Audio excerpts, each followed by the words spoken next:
Star Trek Picard Season 2, Episode 1, and what will become my first YouTube video, and as such, I have no idea what's going on. Hopefully, this isn't the worst thing you've ever seen. Maybe it is. Anyways, let's get started right from the top.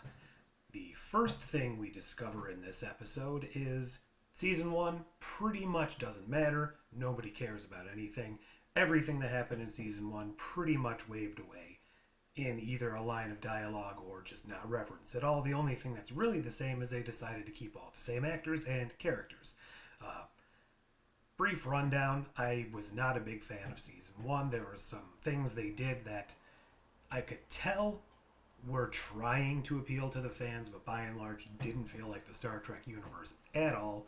Even the few things they added in, like bringing in Riker and Troy, felt like they were trying to add something in, but I wasn't a huge fan. That being said, the story was flat.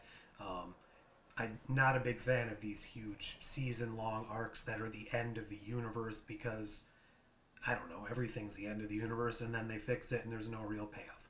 But anyways, the first thing they do in this episode is they show Picard on his vineyard, basically the same as they did in Season 1. He's a little happier. He's with his Romulan friends. Well, no, he's not, because they killed off one of them off-screen. Didn't really tell us what happened.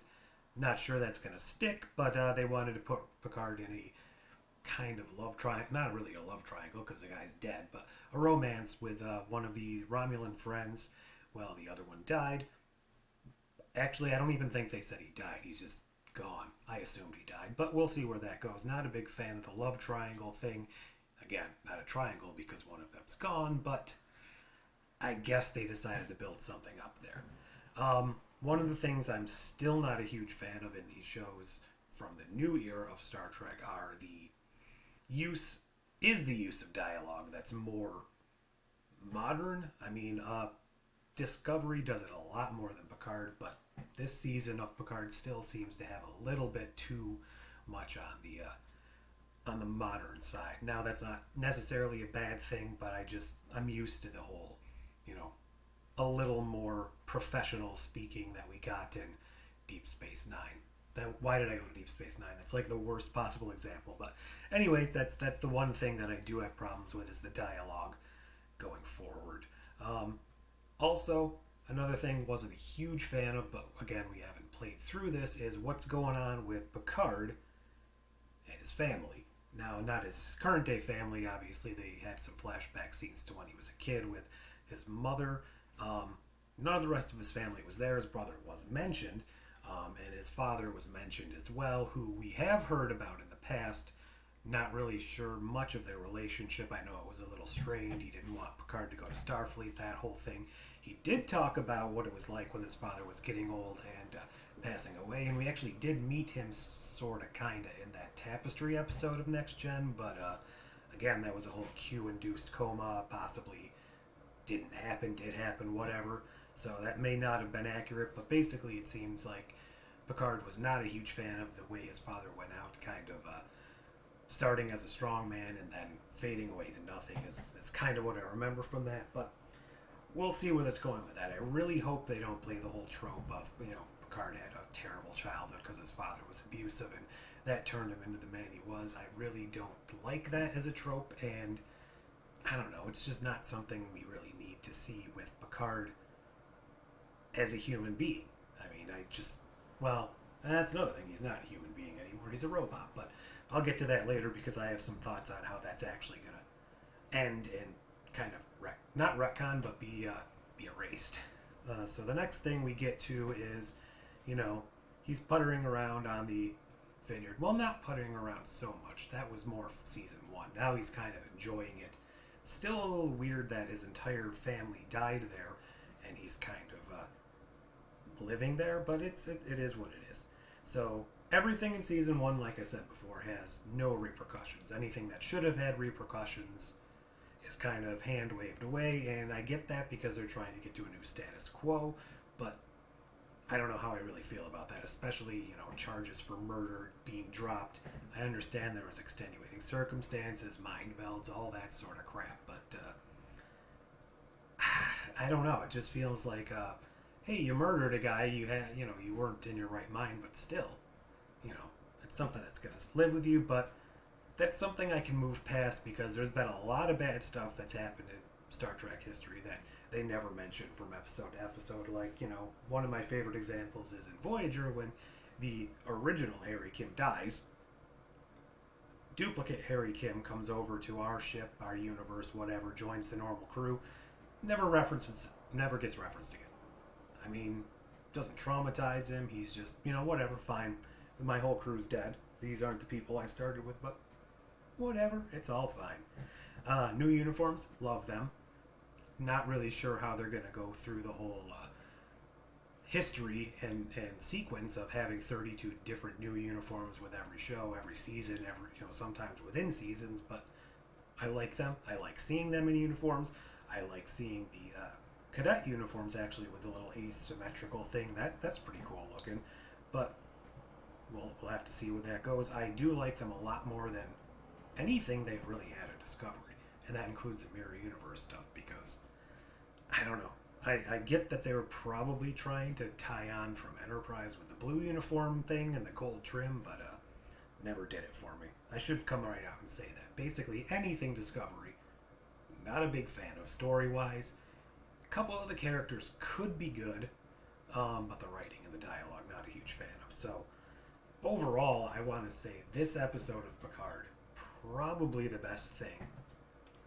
Outside of maybe some stuff in Prodigy, which I actually like, but I'm a huge Voyager fan, so, that's going to appeal to me. But, I don't know. We'll have to see where this goes. Speaking of Voyager, 7 of 9's back. I do like how they have her on her own ship.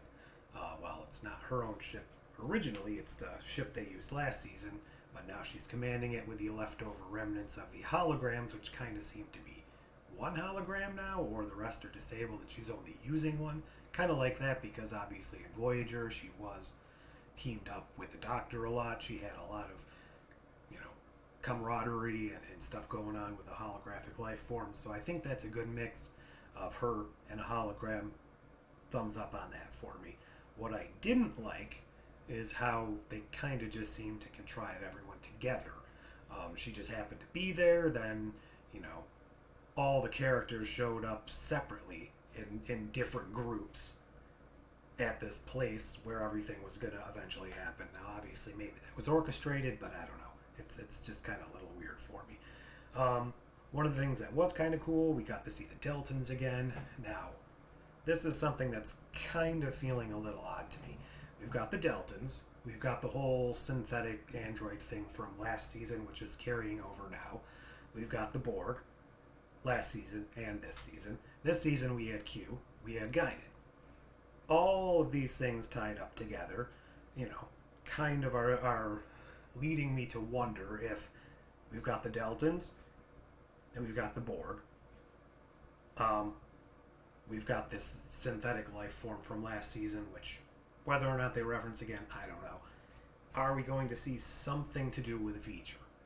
Is V'ger coming back? Are we going to see some reference to V'ger? I mean, did they throw the Deltons in specifically because of that, or is it just kind of, bald people are kind of easy to throw in, and there's, no makeup involved for them? I don't know. We'll have to see. Moving on, the Stargazer, new Stargazer, called it a retrofit. I mean, it looks like a brand new ship. I guess it could be the bones of the original that got towed back after the Ferengi gave it to us. Not sure. Doesn't really matter either way. First time we really saw real Starfleet ships in the Picard episode, aside from like the Enterprise D at the beginning dream sequence or hanging in Starfleet. Way, way, way, way better than any ships we saw last season. Except for maybe when we got to see that old school Romulan ship. That was cool. Had no bearing on the story. Barely in it. Thrown in for fan service, but it was cool to see. Now, one thing that I didn't really pick up on the first time I watched this episode, and I haven't gone back to check, but are the sideburns not pointed anymore? I'm not sure. I mean, I feel like that's one aesthetic thing that some of these new Trek series have kind of been missing some of the time, and that's something that I didn't even notice when I was originally watching the shows back in the day, but I think it's a very, very big narrative piece that really does tie the fact over that it is actually Star Trek. The same with a lot of these sound effects they were using in this episode of Picard, the controls, the color scheme, a lot of the stuff, barring the really, really dark bridge. But I'm more of a fan of the 90s lighting where it's, feels hotel-y sort of. But again, this did seem a lot more like the classic Star Trek that you grew up with. The only downside I do have, the computer voice not played by Majel Barrett. I mean, I know she's dead, but I'm pretty sure they had her record a bunch of stuff ahead of time. Could have used some recycled language or something. I don't know. I would have enjoyed hearing that, just something like with a self-destruct sequence or something. I don't know. We'll have to see if they, add her in sometime later down the road, but I think that would have been really cool. Now, what I didn't mention is at the beginning of the episode, they actually showed like the little, 48 hours in the future kind of countdown, not a countdown, but sort of a, this thing happened, then they rewound 48 hours, and then they showed more of what happened. I wasn't a huge fan of that because, the whole tension for the episode was gone when they got to that point. B, maybe because of all the marketing. None of it was a mystery. The entire time they're like, oh, somebody's hailing Picard. These people... Every single person watching the show knew it was the Borg. Everybody there should have known it was the Borg. Nobody seemed to even consider it, throw it out as an option. I don't know. It just seemed like a low-hanging fruit, I guess, that nobody figured out on that.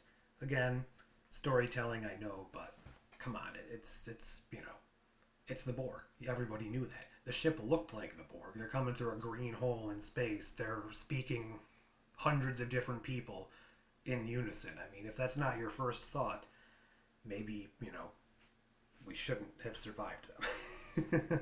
But again, it was still fun. I'm not dissing it overall. It's just, come on, that was a pretty idiotic thing there. A lot of background Andorians. I don't know if that was, supposed to be some of the same Andorians or, just everywhere they went there seemed to be in Guinan's bar there was Andorians. On a couple of the ships it looked like there was Andorians. At Starfleet there was Andorians. I like to see it. All it's reminding me is we never got to see season 5 of Enterprise, and we never got to see Shran join the cast. And that's something I really want. They keep talking about this Andor show for Star Wars. The only Andor show I want to see is a Star Trek Andor show. But that might be something coming down the pike, but I doubt it at this point. There was a lot of a talk about Picard's... Well, not a lot of talk, but some talk about Picard not having a lot of long-lasting romances. The ones he does have don't seem to last very well because he kind of guards himself off. He went to Guinan to talk about this. Now, one of the things that I'm wondering, and I kind of hope they don't do this, but it's a possibility because he went to see Guinan way, way earlier in the story than I really thought he was going to. Obviously, we saw in the promo images, he went on The View, she was coming back. But I didn't think he would be going to see her this early in the series, especially not before the time travel we know is happening occurs. Just the way that he was talking to Guinan, and we know Guinan has a relationship with the Borg and Q. I don't know. I'm kind of wondering if the whole Q showing up at the end of the episode and setting Picard on some road not traveled path, kind of paralleling the discussion he had with Guinan about, never going for love, blah, blah, blah, blah, blah. I'm kind of wondering if Guinan is setting this whole thing up. I mean, we know she's got not the best history with Q, but we don't know what her history is. Is it possible she contacted Q somehow, and this whole thing is set up between her and Q to kind of give Picard this, this last great mission that he's never embarked on of love or, getting over whatever it is. I don't know. I'm just wondering if there's some sort of connection where Guinan is the one instigating all this as some sort of, not test, but some sort of, thing for Picard to experience, a journey that he's never had, something he's missing in his, I want to say life, but as we established at the end of last season, he's now in an android body that's a copy of his body perfectly. I'm thinking, based on the images that we've seen, the trailers, that when they transfer to this new universe, this new time, uh, things have changed. Seven of Nine doesn't have her implants. I'm thinking Picard's back in a human body. When he comes out of this, is he going to stay a human? Is he going to have his original heart? Is the whole putting him in a golem body not even going to play a factor in anything? He's back to being 100% human. Kind of hope they go that way. I'm also hoping whenever they fix things, Icheb's alive. Hugh is alive. And heck, even that Romulan guy they killed off screen might be alive when they come back. I don't know. Kind of hoping we get some Beverly Crusher closure here because, again, I'm not a huge fan of it kind of seeming like Picard just didn't pursue any of the things after the end of the Next Generation movies that we were really, really hoping for him. You know, seems like all of his relationships went to hell, for the most part, and that's not what we want to see from our characters. I mean, I get it's, kind of good storytelling, but I'm really hoping we find out there's more to it, that he did hang out with the crew. Well, I guess it wouldn't be his crew anymore, but, he had more to it than 10, 15, I don't know how long it was, since technically the end of Nemesis, but it just seems like there's a lot of lost time that, knowing and loving these characters would not be something that we wanted to have them go through. Another thing, since I didn't do any talk about season 1, I would love a Pulaski something, a reference to her. I thought it would have been great if she was a doctor that Picard saw in season 1. I think it's about time Pulaski gets a little love. That being said, I also would love to see Tasha Yar in this alternate universe. Seems like she's the type of strong person that might be good in some sort of totalitarian whatever the heck they're going to be in, because I think they're still in current day, alternate current day. By current day I mean what is it, 2402, 25, I'm not entirely sure. It's 2 years after they ended, so season 1 I believe, so they're definitely still ahead of anything we've seen before, except for the weird stuff Discovery's doing, which I also think is an alternate future, but we'll see how that is. They use the word emissary quite a bit. I don't know if that's supposed to be some sort of reference to DS9 or, just a word that they used in both places. Think that's kind of cool. Hate the Borg Queen costume. I don't know what's going on with it. It seems like not a Borg thing, like there's someone else hiding in there. I guess we're here to see later what happens with that. The fleet, again, as I said, was amazing. One thing that struck me as weird, they're on Rios' ship, the old Stargazer. He's the captain, smoking a cigar, whatever. Picard's there, Girardi's there, Seven is there. They go to have a meeting about the Borg situation. Those are the only people on the meeting. Doesn't he have a first officer? Doesn't he have a tactical? Doesn't he have his own crew on this ship that should also be invited, not just the guest admiral, his ex-girlfriend, and, a ex-Borg who's not even in Starfleet, who's out there being a pirate or mercenary, whatever she is. I don't know. It just seemed a little weird that they did not even attempt to include even his first officer in this meeting, but that's just me projecting, what we've seen in older Star Trek. Probably just a case of, they only wanted main characters to the show. None of the other characters are really important or even have speaking roles, so why bother? As I mentioned, the computer voice, meh. It's nice. I'd like to hear the classic Starfleet computer voice we heard from basically. I mean, she even voiced some of the computers in TOS, so, since the late 60s, we've kind of had the same computer voice in the mainline Star Trek. Except for Enterprise, obviously, but that's a whole other story. Q showed up. That was great. The whole de-aging, aging himself up. I heard several people out there kind of hoping they do something like that. I think the first person I heard mention that was JP at Egotastic Fun Time talking the Orville. You should go check that out. I don't know why I'm telling you. I've got no followers, but go check him out. He likes Star Trek. He likes Orville, all that stuff. I think that's a great way to do it. Didn't think they needed to do the same thing with Guinan. I mean, yes, she looks different. I don't like the whole they can introduce a self-aging thing. I don't know what that means. I don't know if it means she's actually aged herself up to die sooner, or if she's just got some sort of limited control over how she looks. If that's the case, I don't know, couldn't you just make yourself look a little older, with makeup or something, not just forcibly age yourself? I don't know. The whole thing didn't really make sense for me. I know it's a throwaway line just to explain why she doesn't look the same, but didn't really sit true with me. All right, overall, I am very happy that they've made a lot of changes from season one. Didn't like season one story-wise. I thought it was convoluted, polluted, boring in places. Stop, start. Introduced to several interesting concepts that went nowhere, characters that went nowhere, plot lines that went nowhere.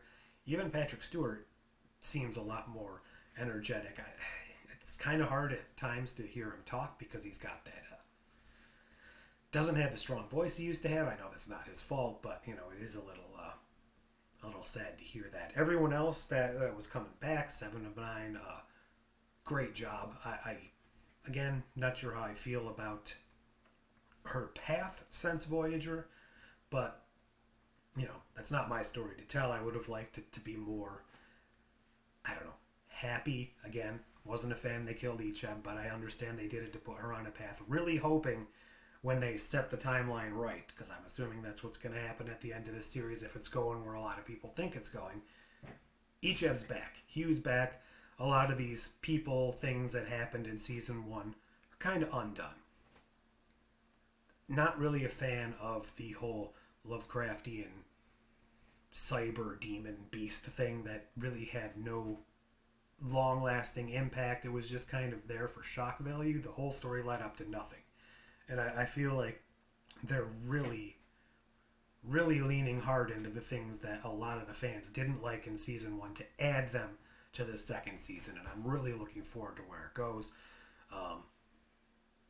That being said, they kind of did front load season 1 with a lot of, Enterprise D recreation with that dream sequence, Data being there, some other references when he went to Starfleet, all the little things in his, not his time capsule, his storage at the Starfleet, whatever it is. That was a great way to get people in last season too, and then they kind of chucked it all going forward. I'm really hoping they continue this train and learn from those mistakes, tell a good cohesive story, a sci-fi story, a fun story with characters we like, because, Rios is great, didn't have much to do in season 1, hoping we get to see more of him. 7, of course, was already an established character. Picard was an established character. They didn't have much new to teach us, or to get to know them. The rest of the new characters, they had this, what's her name? Rafi. They introduced her gave her character traits. She was kind of a drug addict. And she had a strange kid, which they kind of just touched on and never went anywhere again. So I don't know if they're going to play up on those later this season, or if they're really just dropping that behind and kind of letting us learn these characters from scratch. Girardi, she came off really poorly in season 1, especially with the whole murder thing, which I don't know if they thought through, because now they're trying to bring her back as a sympathetic character with waving away the fact that she did that. So I think they're trying to rebuild her as a new character as well.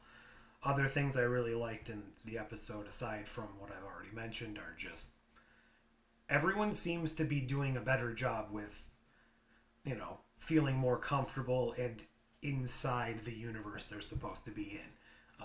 Another thing I had in season 1 I didn't like, the same thing goes for all of Discovery, is Star Trek in the day used to feel like this huge, expansive universe. There was, hundreds and thousands of worlds and different people, and it just feels so small and empty in season 1 of Picard and all of Discovery. Like, to the point where, obviously Discovery, it can just go anywhere they want because they've got the spore drive, but it just doesn't feel like this vast interconnected universe. It just feels like a series of small locations that are connected to each other, and there's no distance, there's no travel time.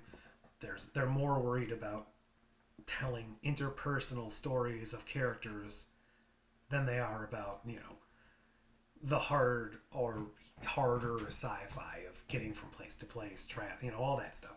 So I'm thinking they're adding that in, but they're also developing characters we care about.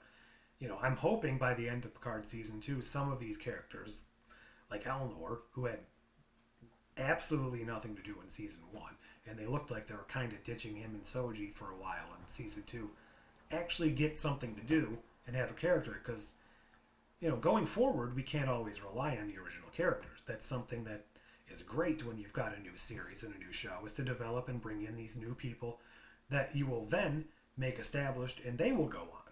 So 10, 15 years down the road, if they're doing a new Star Trek show and they bring in, let's say, Elnor becomes a great character, it's like, oh crap, he's coming back, that's great, instead of constantly bringing in new characters that don't get developed and people don't have an affinity for, and they just kind of fade away. I mean, heck, like I was saying earlier, I want to see Pulaski back. She was, hated. I'd even like to see Wesley back for as much as, I don't think he had a really coherent story that went anywhere pleasant, but these are people that we've spent so much time with and care about that we kind of want to know what's going on with them down the line. And if they can develop these new characters into similar people, then we'll want to see where they go down the line also. 10, 15 years down the road, if they're still making Star Trek, where are they? Are they the new people that are taking the lead for other new characters? So I will say this is the first time I felt optimistic about new Star Trek. I don't want to say since Enterprise ended, because I did really enjoy this first Star Trek movie for what it was as an outside sort of experience. Discovery let me down time after time. Prodigy, I am enjoying, mostly for the connections to Voyager and the sort of underlying mystery of that. I am really excited to see what happens with the whole Chakotay thing. Lower Decks, take it or leave it. There's some fun stuff there, but again, I don't consider it's hard to consider canon when everything's kind of lighthearted and taken as a joke. It seems to me like it's more of a, I don't know, like a show made within Star Trek, if that makes sense. Like it's made for Starfleet officers by Starfleet officers who have a lot of knowledge about the universe, but it doesn't really seem like something that would be canon. It's like, oh hey, we got the real Tom Paris to guest star in this episode to play himself or something. I don't know if that makes sense, but it hasn't really felt like a real part of the Star Trek universe going forward. I can't really see them interacting with the real universe in any sort of long-lasting way. What other shows have there been? Short treks, there's been a couple okay ones, but again, nothing to write home about. Stranger Worlds, looking forward to. Again, I hate going backwards in time. I mean, I'm not saying time travel stories where they go back in time are bad, but when it's a regression to a prequel, or let's go backwards and explore this thing where we've already got stuff, sort of established, but not really shown on screen. It just feels like they're, treading water because they don't want to go forward. And then when they do go back in time and try to change things, then everyone gets mad, and that's not what anybody wants. So I would say cautiously optimistic about this first episode. If things keep going the way they're going, I think I might actually enjoy season 2 of Picard. Season 1, no interest, and this is, I think, the biggest downside of most of the newer Trek. You never want to rewatch it. None of the episodes really have a lasting impact as far as, ooh, this is a good episode. I need to go, I feel like going home after work today. I'm having a hard day. Maybe I'll pop this episode on. None of them have that feeling of rewatchability, of long-lasting impact. And, I've watched this episode of Picard twice. There's a bit of the, love triangle-y stuff, the flashback stuff to when he was a kid. Don't know where it's going. Not a huge fan of it, but that's the only kind of downside I have. I actually enjoyed it twice. So, really hoping things go forward in a great way. the whole Borg, Guinan, Q, Delton being featured. I'm feeling like there might be some sort of V'ger connection. Don't quote me on that. Also thinking Guinan and Q might be working together in this sort of giving Picard a rousing adventure through space and time, dealing with personal issues, and he's going to come out stronger for it. I don't know. I also think they might be continuing the show, and this is just a thought. If something is to happen with Patrick Stewart, Picard dies for good, they could continue the show by naming the ship Picard. I mean, I think may have heard that from someone else. I'm not sure, but that would just be a way to go if they really want to continue it. Really liked seeing the synth servant. I think his name was Harvey. When they switched universes before Q showed up.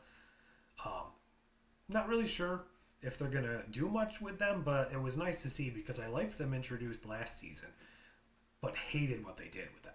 They overturned the synth band. It's another thing. They're just kind of shuffling past, not shoveling.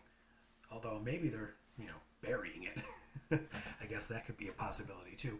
But anyways, been talking long enough. This video is a lot longer than I intended.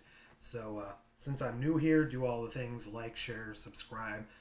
I don't really know if there's any real use in doing a season 1 review, but I might go back at some point and talk about that as well.